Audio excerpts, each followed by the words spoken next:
c'est le risque majeur qui existe sur notre territoire, le risque feu de forêt.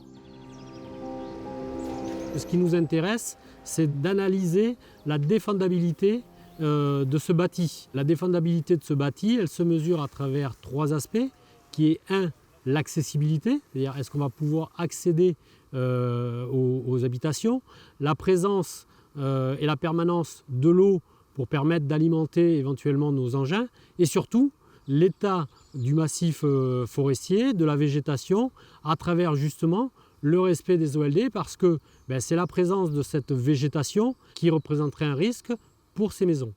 Les OLD concernent tout le monde, concernent effectivement les propriétaires privés, mais concernent également la commune qui est propriétaire forestière. La première démarche a été d'informer nos habitants de ces obligations légales de débroussaillement. La deuxième a été menée, je dirais conjointement, entre les services du SDIS, la mairie bien entendu, et l'association syndicale autorisée de défense des forêts contre l'incendie locale.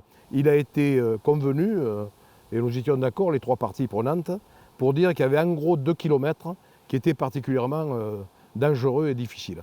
Donc la commune a joué le rôle de facilitateur et a mis face à face, ou côte à côte, à la fois le propriétaire forestier et les propriétaires des constructions. Lorsqu'on a commencé à expliquer les obligations légales de débroussaillement à nos habitants, ils nous ont demandé si on ne se trompait pas. Quand on leur disait, il vous appartient de nettoyer 50 mètres autour de chez vous, y compris chez autrui.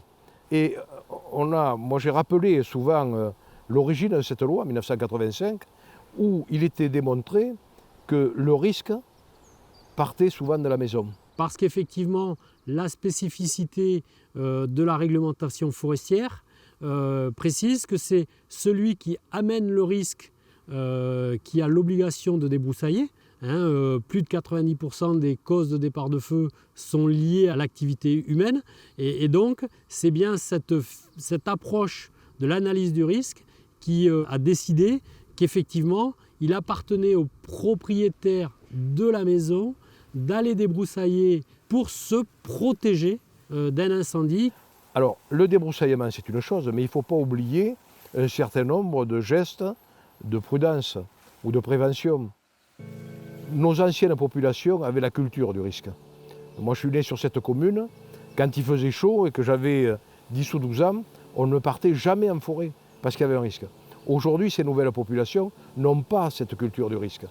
Et j'ose espérer que cette culture du risque va renaître, va être réintroduite dans nos populations et que demain, ça sera le réflexe et que l'habitant, il saura que une fois par an, avec son rotophile, ça lui permettra de se prémunir de ce risque-là.